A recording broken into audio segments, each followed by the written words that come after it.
What if I told you that the one thing your doctor told you to do every single day is actually hurting you?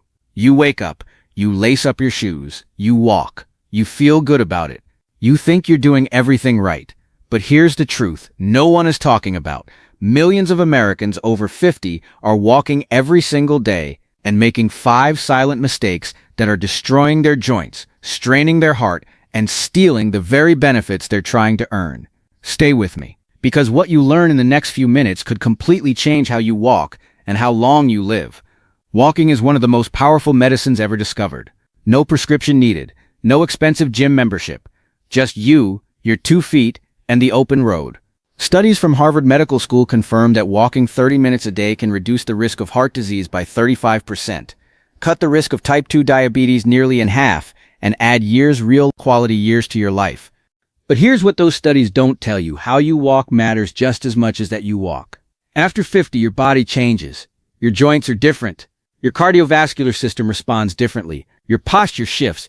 Your muscles lose elasticity. And the walking style that worked in your 30s, it may be quietly working against you now. Today, we're going to break down the 5 most common walking mistakes people over 50 make, and I'm going to show you exactly how to fix each one. By the end of this video, you'll know how to turn your daily walk into a genuine health tool. One that protects your heart, saves your knees, builds your brain, and gives you the energy you thought was gone forever. Let's get into it. Here's the first mistake, and it's one almost everyone makes. You either walk too fast, pushing yourself like you're 35, or you stroll too slowly, barely raising your heart rate at all. Both extremes are robbing you. Let me explain why. Meet Carol. She's 63, lives in suburban Ohio, and has been walking every morning for 2 years. She's proud of herself, and she should be. But Carol walks at a hard, aggressive pace because she read somewhere that more intensity equals more benefit. 3 months ago, her left knee started aching, then her right hip. Now she dreads her morning walk. Carol was walking too fast for her current fitness level, and her body was paying the price. On the other end, there's Raymond, 71 from Florida. Raymond takes a leisurely stroll through his neighborhood every evening, about 20 minutes, slow pace. He feels refreshed, but his doctor told him his blood pressure isn't improving and his resting heart rate hasn't changed in 2 years. Raymond's walks are pleasant, but they're not medicinal. So what's the sweet spot? For adults over 50, research published in the Journal of the American Geriatric Society recommends walking at what's called moderate intensity, where you can talk, but you can't sing. Your breathing increases. You feel slightly warm, but you're not gasping. Here's a simple target. Aim for 100 steps per minute. You can count your steps for 15 seconds and multiply by 4, or use the free pedometer on your smartphone. And here's something most people don't know. Interval walking is one of the most powerful tools for people over 50. That means alternating between 2 minutes of brisk walking and 2 minutes of comfortable walking. A Danish study found that interval walking improved fitness levels, blood sugar control, and body composition twice as effectively as steady-pace walking in adults with type 2 diabetes. You don't have to go fast. You just have to go intentionally. Walk at moderate intensity, conversational, but slightly breathless. Try 2 minutes fast, 2 minutes easy. Repeat for 20-30 minutes. Now let's talk about posture. And I want you to think about this honestly for a moment. When you walk, where are your eyes? Are they looking down at the ground? Are your shoulders hunched forward? Is your chin dropping toward your chest? If you answered yes to any of those, you're not alone. But you are quietly creating problems that will get much worse over time. After 50, many of us develop what physical therapists call forward head posture. Your head, which weighs about 10 to 12 pounds, begins to lean forward of your spine. For every inch it shifts forward, it effectively adds an extra 10 pounds of stress on your neck and upper back muscles. Walk like that for 30 minutes a day, and you're putting your spine under enormous strain. But it gets worse. Poor walking posture compresses your lungs. When your chest caves inward and your shoulders roll forward, your lungs can't expand fully. You take shallower breaths. Less oxygen reaches your blood. Your brain gets less of what it needs. That midday fatigue you're feeling, it might be coming from your morning walk. And your knees? Let's talk about those. When you look down while walking, you shift your weight slightly forward. This changes the angle at which your foot strikes the ground. Over time, this increases pressure on the inner knee, one of the most common sites of arthritis pain in adults over 55. Here's the correct posture for walking after 50. Head, eyes should look forward and slightly down, about 10 to 15 feet ahead of you. not at the ground directly beneath your feet. Chin parallel to the ground. Imagine a string gently pulling the crown of your head toward the sky. Shoulders pulled back and down. Not military stiff, just relaxed and open. This opens your chest and lets your lungs breathe fully. Arms bent at about 90 degrees. Swing naturally forward and back, not across your body. Your arms should act as gentle pendulums that propel you forward without wasted motion.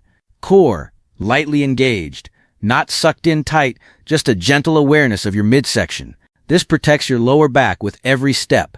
Hips. Lead with your hips, not your chest. Your pelvis should tilt slightly forward, creating a natural, fluid stride. Foot strike.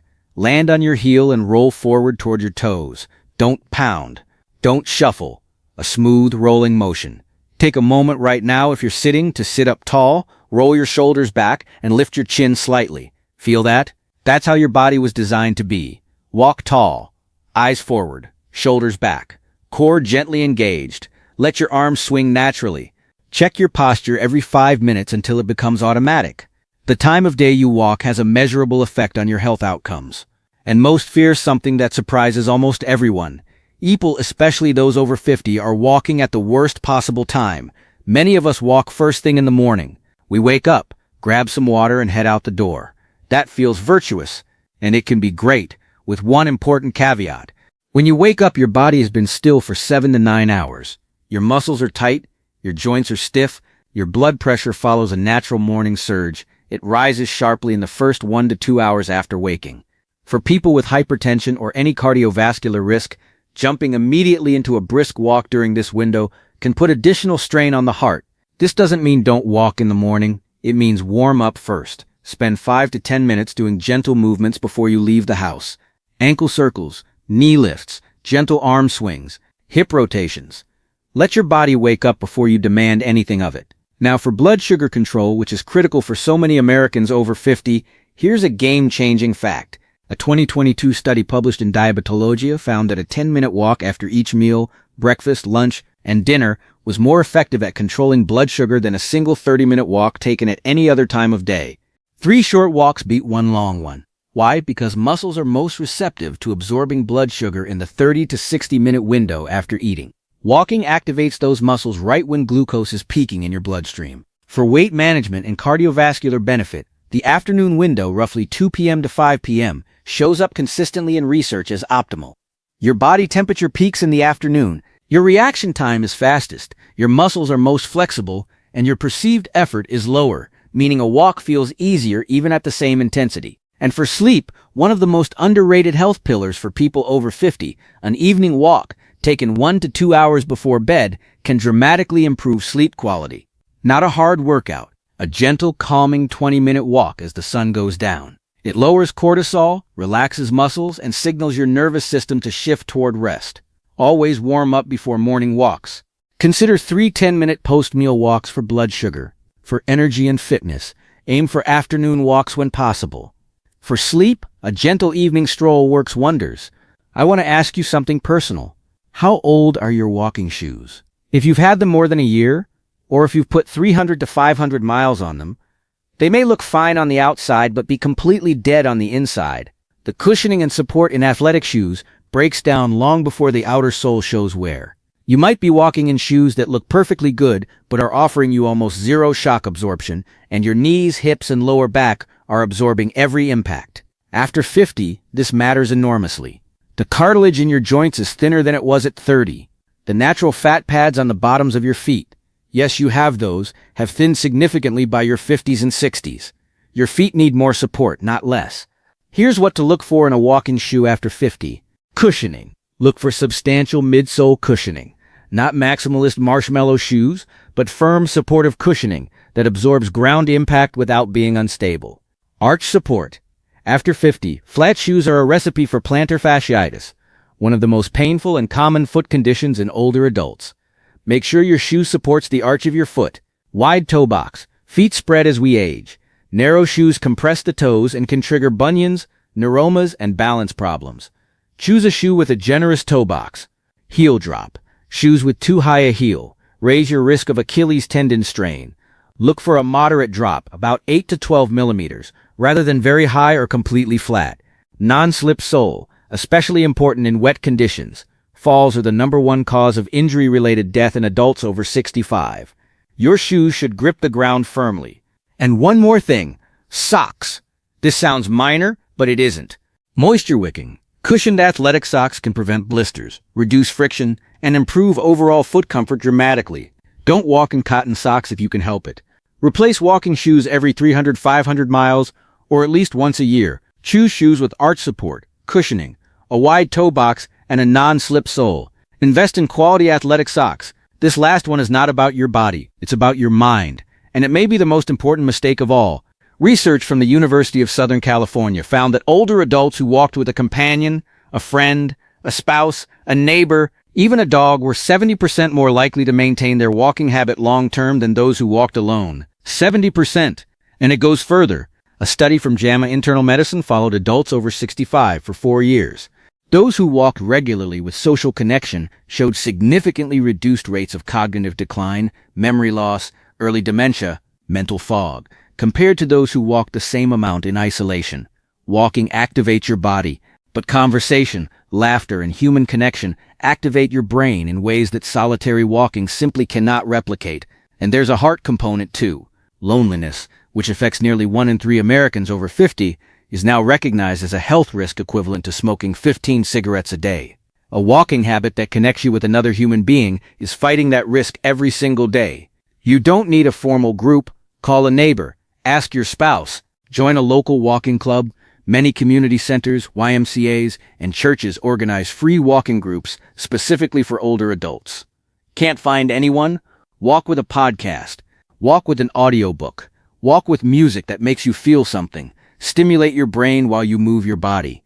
Make your walks social when possible. Find a walking buddy, join a group, or stimulate your mind with audio content.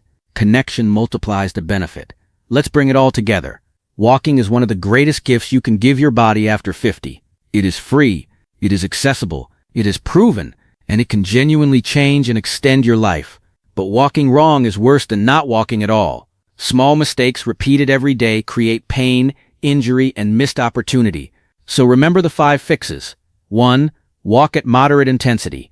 2 minutes brisk, 2 minutes easy. Repeat. 2. Walk tall. Eyes forward, shoulders back, core gently engaged. 3. Time it right. Warm up first. Walk after meals for blood sugar.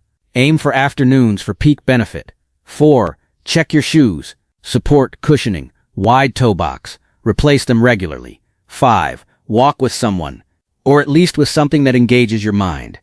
You've already made the decision to walk. That puts you ahead of millions of people. Now walk smarter. Your heart is counting on you. Your knees are counting on you. Your brain and the people who love you are counting on you. Start today, not tomorrow. Today. If this video helped you, please hit that like button. It helps more people over 50 find this information. Subscribe so you never miss a health video made just for you. And share this with someone you care about, someone who walks every day and deserves to walk better. I'll see you in the next one. Take care of yourself. You're worth it.